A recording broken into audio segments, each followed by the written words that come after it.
वो अच्छे दिनों का राजा कहलाता था। वो घोड़ों की रेस करवाता था। उसकी अपनी क्रिकेट टीम थी और वो F1 की फर्राटा रेस कार भी दौड़ाता था।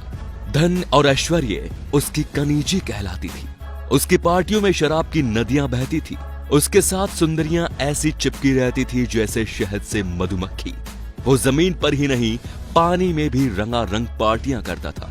वो अपने मेहमानों को कई देशों का खाना खिलाता और उम्दा क्वालिटी की शराब पिलाता। दुनिया भर की सुंदरियां उसके कैलेंडर पर छपने के लिए तरसती थी।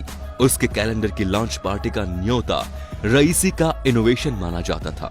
फिर एक दिन पता चला कि वो अच्छे दिन का राजा कंगाल हो गया।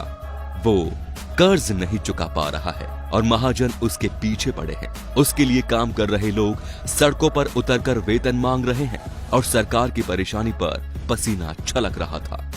लेकिन इतने पर भी उसकी रईसी पर कोई कमी नहीं आई। वो 60 साल का हुआ तो भी उसके ठाठ देखने लायक थे। माथे पर 9,000 करोड़ का कर्ज होने पर भी उसने अपनी बर्थडे पार्टी के लिए स्पेन से सिंगर बुलवाए और गोवा के अपने विला में रंगारंग पार्टी थी। उसकी तस्वीर देखकर तब के रिजर्व बैंक के गवर्नर को भी कहना पड़ा था, जो करोड़ों का कर्जा लेकर ऐसी पार्टियां कर रहा हो, वो देश की जनता का मजाक बना रहा है। फिर एक दिन वो लापता हो गया और अपना सारा सामान समेटकर उसने कर्ज देने वाले बैंकों को बाय बाय बोल दिया। दावा है कि वो देश के वित्त मंत्री को बताकर निकला था। उसके नाम से निकला लुकआउट भी उसे नहीं रोक पाया और दिल्ली से लंदन पहुंचकर उसने ऐलान कर दिया कि वो अपने घर आ गया है। 2.5 साल से ज्यादा हो गए हैं इस ठग ऑफ हिंदुस्तान को वापस लाने की हर मुमकिन कोशिश हो रही है, लेकिन ये ठग कानून के साथ आंख मिचोली खेल रहा है। बैंकों को कंगाल कर गया ये विजय क्विंटल माल्या आज खुद को किंग ऑफ बैड टाइम कहता है और न उसकी ठाठ कम हुए हैं, न उसकी अय्याशी भरी जिंदगी में कोई फर्क आया है। विजय माल्या खानदानी रईस था। हिंदुस्तान की सबसे बड़ी दारू बनाने की कंपनी किंगफिशर उसे बापोती में मिली थी, जिसे उसने और कामयाब बनाया। वो ठग कैसे बना और वो भारतीय बैंकों को चूना लगाकर भाग गया, ये समझने के लिए 13 साल पीछे जाना होगा। यूनाइटेड ब्रीवेज यानी यूबी ग्रुप के मालिक विजय माल्या ने 2005 में ऐलान किया कि वो एयरलाइन सेक्टर में उतरने वाले हैं। अपने बेटे सिद्धार्थ माल्या को उसके बर्थडे पर उसे नई कंपनी को गिफ्ट दिया। यूबी ग्रुप में उन दिनों स्प्रिट से लेकर केमिकल फर्टिलाइजर, न्यूज़पेपर और फिल्मी मैगजीन्स के बिजनेस थे। माल्या ने प्रीमियम ब्रांड की एयरलाइन कंपनी बनाई, जिसमें यात्रियों को नए तरह का एक्सपीरियंस देने का वादा किया।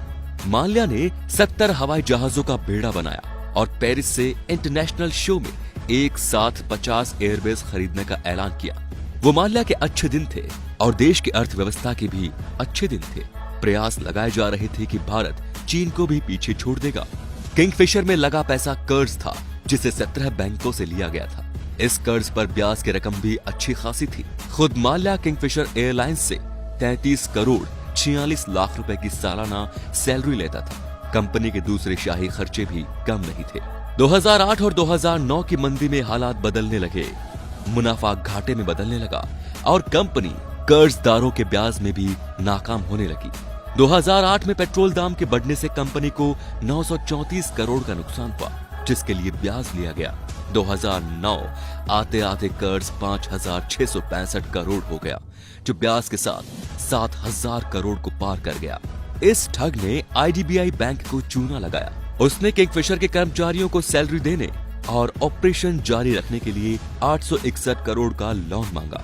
कंपनी के खजाने में कुछ नहीं बचा था। लोन असिस्ट से ज्यादा हो चुके थे। इसीलिए कर्ज लेने के लिए माल्या ने बैंक अफसरों को 16 करोड़ की रिश्वत दी। लोन के पैसे मिले तो माल्या ने उसे किंगफिशर में नहीं लगाए, बल्कि खोका कंपनी की मदद से उसने ये पैसे यूरोप पहुंचा दिए, जहां इस पैसे से F1 रेस कराई गई। 2010 में माल्या राज्यसभा के सदस्य बनकर संसद पहुंच गए। उधर एयरलाइंस के कर्मचारियों ने सैलरी के लिए सड़कों पर उतरना शुरू कर दिया और सरकार के हाथ पैर फूलने लगे। कंपनी को बचाने के लिए सरकारी स्तर पर कोशिशें की गई। डॉक्टर मनमोहन सिंह ने ऐलान किया था कि सरकार एविएशन सेक्टर को टूटने नहीं देगी। 2011 में किंगफिशर एयरलाइंस लाइसेंस कैंसिल हो गया और कंपनी बंद हो गई। तब से कर्ज वसूली की प्रक्रिया चल रही है। माल्या भाग चुका है और बैंकों को किंगफिशर के सारे कर्ज एनपीए में डालने पड़े। कर्ज वसूली का आलम ये है कि माल्या ने किंगफिशर के जिस प्लांट को 4,000 करोड़ का बताकर लूट लिया, उससे बैंकों को एक पैसे की भी इनकम नहीं हुई। इस प्लांट की नीलामी के लिए 330 करोड़ की रिजर्व प्राइस रखी गई थी, लेकिन कोई स्वीकृति नहीं मिली। गोवा में माल्या का किंगफिशर विला 3 बार की नाकाम नीलामी में इस तरह 73 करोड़ रुपए में बिक गया। गोवा में ही किंगफिशर हाउस 5 दौर की नीलामी में भी नहीं बिका। इसे 150 करोड़ का बताकर कर्ज लिया गया है, लेकिन नीलामी में खरीदारों के लाले पड़ गए।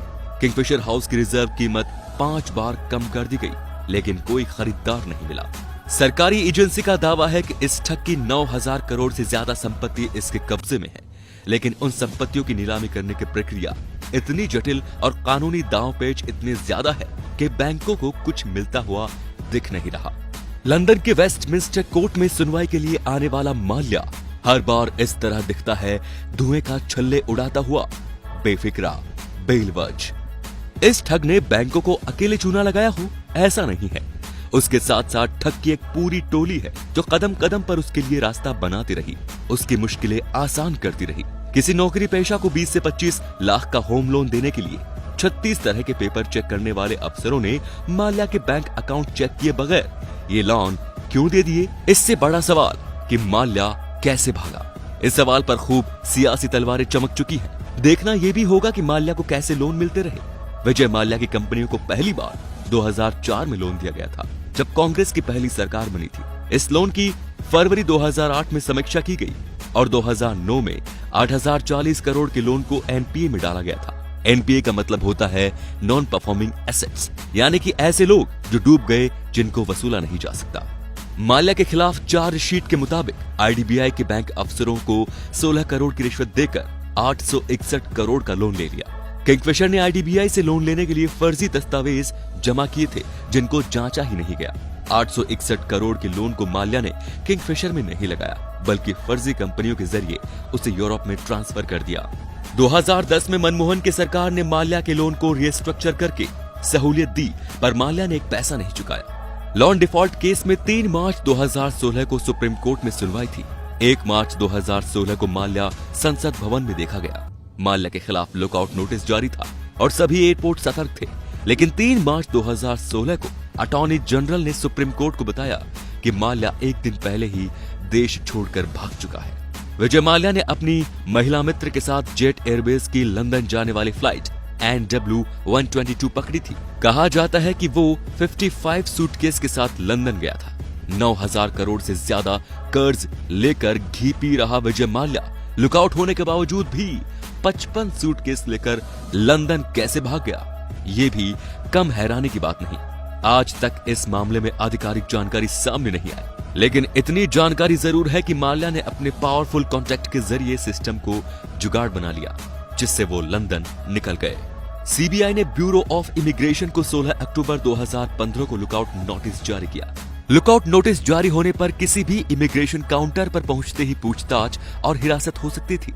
लुकआउट नोटिस में बदलाव के बाद माल्या देश विदेश आता जाता रहा। लंदन भागने से पहले वो 2 बार विदेश गया, लेकिन 2 मार्च 2016 को देश छोड़कर गया, पर वो आज तक वापस नहीं आया।